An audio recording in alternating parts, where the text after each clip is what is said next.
Assalamualaikum Pak Ponso. Waalaikumsalam. Mohon maaf mengganggu waktunya Pak. Saya akan mohon izin mewawancara Bapak terkait pengambilan keputusan yang selama ini dijalankan di SMK Pak, terutama untuk kasus-kasus di mana nilai-nilai kebijakan saling bersinggungan. Oke Pak, selama ini bagaimana Bapak dapat mengidentifikasi kasus-kasus yang merupakan dilema etika atau bujukan moral Pak? Sepengetahuan saya, untuk dilema etika adalah ketika kita harus memutuskan dua hal yang sama-sama mengandung kebaikan atau kebajikan. Sedangkan kalau bujukan moral itu adalah dua hal yang satu itu mengandung kebajikan, yang satu mengandung kesalahan atau keburukan. Terus selama ini bagaimana Bapak menjalankan pengambilan keputusan di sekolah Bapak, terutama untuk kasus-kasus di mana ada dua kepentingan yang sama-sama benar atau sama-sama mengandung nilai kebajikan? Ya, tentunya kami dalam memutuskan senantiasa berkolaborasi, bermusyawarah dengan pihak-pihak yang kompeten. Artinya ketika kita sedang menyelesaikan dilema etika kaitannya dengan siswa, maka kita melibatkan kepahasiswaan, kemudian wali kelas, BK, dan SPT 2K, dan juga tim dari manajemen. Jadi kita senantiasa berkolaborasi, berdiskusi, bermusyawarah untuk memutuskan hal yang kalau dilema kan berarti hal yang sulit ya. Sehingga ketika kami memutuskan, kami betul-betul memutuskan hal yang terbaik. Kemudian langkah-langkah atau prosedur seperti apa yang biasa Bapak lakukan selama ini Pak? Sebenarnya hampir mirip dengan jawaban yang tadi ya. Artinya ketika kita ada dilema etika, permasalahan seperti itu, kita ambil keputusan, berarti saya meminta masukan dari teman-teman yang berkaitan dengan hal itu, sehingga ketika kami memutuskan, sebisa mungkin adalah keputusan yang walaupun mungkin tidak bisa adil sekali, tidak bisa win-win solution, tapi itu adalah keputusan yang terbaik. Selanjutnya Pak, adakah seseorang atau faktor-faktor yang selama ini mempermudah atau membantu Bapak dalam pengambilan keputusan dalam kasus-kasus dilema etika Pak? Alhamdulillah, kami mempunyai beberapa teman yang punya objektivitas tinggi. Artinya itu diputuskan, itu diperlukan ketika mengambil keputusan adalah objektivitas, jangan subjektivitas. Artinya keputusan tadi betul-betul didasarkan pada acuan objektivitas. Jadi tidak kemudian ketika kasusnya adalah berhubungan dengan seseorang, kemudian ada subjektivitas, kan artinya nanti nggak adilnya ketika kasus yang sama, orangnya berbeda, keputusannya bisa berbeda begitu. Ya, alhamdulillah teman-teman banyak yang support untuk itu. Apakah Bapak memiliki sebuah tata cara atau jadwal tertentu dalam sebuah penyelesaian kasus dilema etika? Apakah Bapak langsung menyelesaikan di tempat atau memiliki sebuah jadwal untuk menyelesaikannya? Bentuk atau prosedur seperti apa yang Bapak jalankan Pak? Kondisional, artinya bisa pada saat itu diselesaikan di tempat, bisa kemudian ada penjadwalan. Jadi misalnya untuk hal-hal yang hal-hal yang mungkin tidak begitu rumit, mungkin bisa langsung diselesaikan. Tapi kalau ada memang yang hal-hal yang harus diselesaikan, kemudian ada prosedur, misalnya untuk penanganan anak, ya, itu mungkin dimulai dari pemanggilan orang tua, kemudian home visit, ya, dan seterusnya. Jadi kondisional sekali lagi. Kemudian, hal-hal apa saja yang selama ini merupakan tantangan dalam pengambilan keputusan pada kasus-kasus dilema etika, Pak? Jelas tantangannya karena dua unsur mengandung kebajikan, tapi harus diputuskan salah satu. Ya, itu tentunya ada kesulitan yang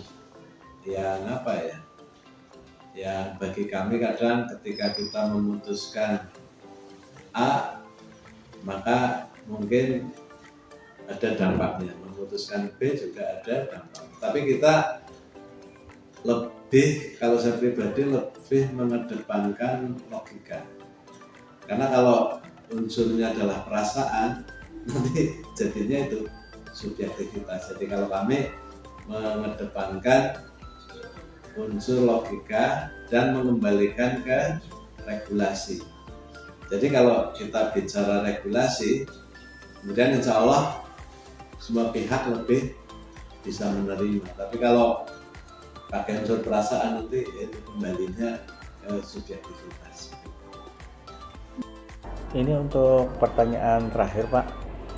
Dari semua hal yang telah disampaikan, pembelajaran apa yang dapat Bapak petik dari pengalaman Bapak mengambil keputusan dilema etika, Pak? Banyak pelajaran yang kami dapatkan, terutama bahwa saya menganggap bahwa regulasi, bahwa aturan adalah panglima tertinggi di sekolah kita. Jadi kalau kita mentok di dalam pengambilan keputusan, kita lebih ke regulasi. Jadi ketika kita sudah bicara regulasi, sudah insya Allah semuanya bisa tertangani. Saja memang kadang tetap ada pihak-pihak yang merasa mungkin tidak berpuas. Terima kasih Bapak atas waktunya. Mohon maaf mengganggu waktu bekerja Bapak. Mudah-mudahan dari informasi yang sudah kami terima itu bisa bermanfaat bagi pembelajaran kami selanjutnya. Matur nuwun Pak Konco.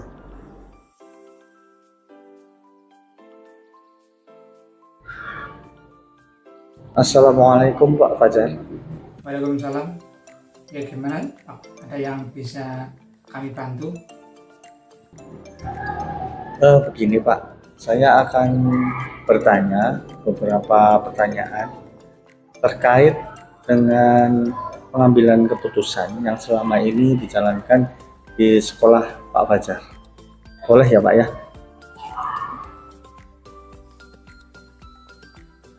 Baik Pak, silakan. Pertanyaan yang pertama Pak, selama ini bagaimana Anda dapat mengidentifikasi kasus-kasus yang merupakan dilema etika atau bujukan moral Pak? Untuk bujuk moral sendiri, kalau tidak salah terkait pengambilan keputusan di mana kita sudah mengetahui situasi tersebut, yaitu situasi benar lawan salah. Sedangkan kalau dilema etika sendiri merupakan benar lawan benar, di mana kita sebagai seorang pemimpin juga harus mengambil sebuah keputusan di dalamnya. Kemudian Pak, selama ini bagaimana Bapak menjalankan pengambilan keputusan di sekolah Bapak, terutama untuk kasus-kasus di mana ada dua kepentingan, Pak, yang sama-sama benar atau sama-sama mengandung nilai kebajikan?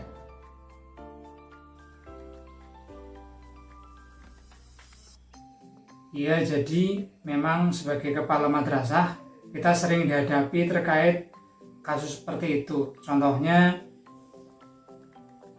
kasus ketika ada siswa yang tidak hadir di madrasah beberapa hari, dan madrasah tentunya mempunyai aturan-aturan ketika siswa tersebut misalkan beberapa hari tidak masuk sekolah, itu termasuk kasus lah. Pertanyaan selanjutnya Pak, langkah-langkah atau prosedur seperti apa yang biasa Bapak lakukan selama ini Pak? Pada saat saya dihadapkan dilema seperti itu, saya akan menggunakan nilai kebajikan yang akan menjadi dasar. Seperti untuk kasus yang tadi, saya akan menggunakan rasa peduli terhadap siswa tersebut. Dan kita lihat juga dari kasus tersebut ada semacam paradigma antara keadilan melawan rasa kasihan.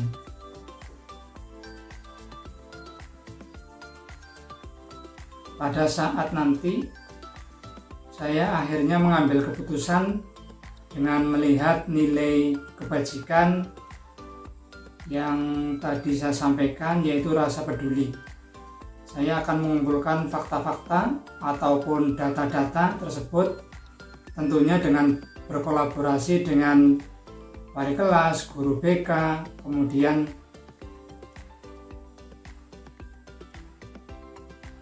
tenaga kependidikan, dan kami juga akan melaksanakan home visit untuk berkomunikasi dengan orang tua anak tersebut.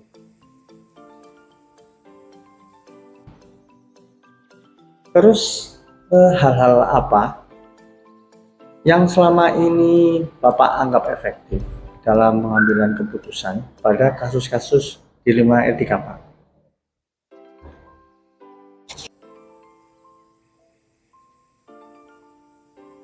Hal yang menurut saya efektif ketika mendampingi permasalahan, kemudian kami harus mengambil keputusan, yaitu adanya kolaborasi antara guru, kemudian wali kelas, guru BK, tenaga kependidikan, tentunya dengan orang tua siswa tersebut.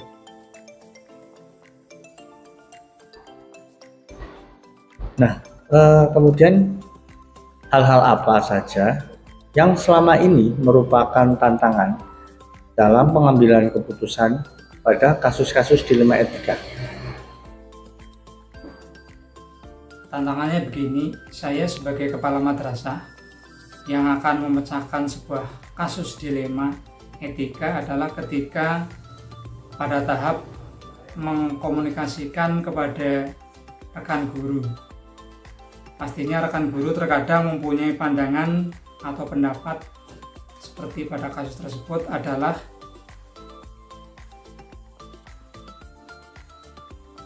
bahwa guru tersebut beranggapan bahwa anak yang sudah tidak mematuhi peraturan di madrasah itu harus dikeluarkan.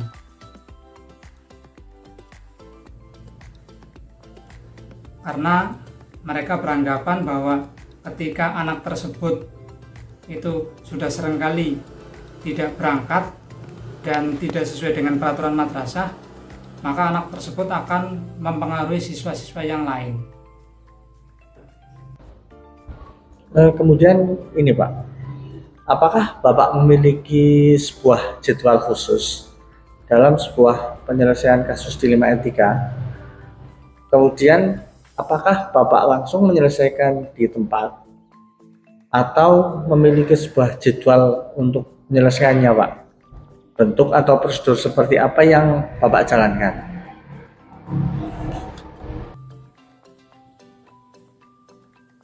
Iya Pak, dengan komunikasi yang efektif yang kami jalin dengan rekan guru, ditambah pula dengan penyampaian data yang mendukung dan berpijak dengan nilai kebajikan yang kami yakin yaitu nilai kepedulian.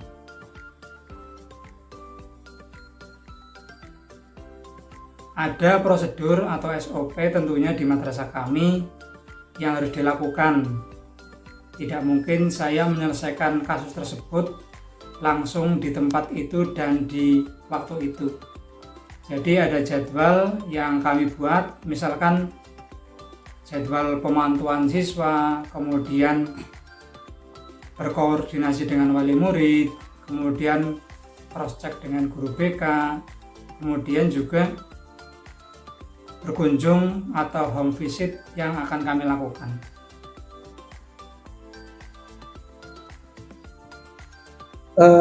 Adakah seseorang atau faktor-faktor apa yang selama ini mempermudah atau membantu Bapak dalam pengambilan keputusan dalam kasus-kasus dilema etika, Pak?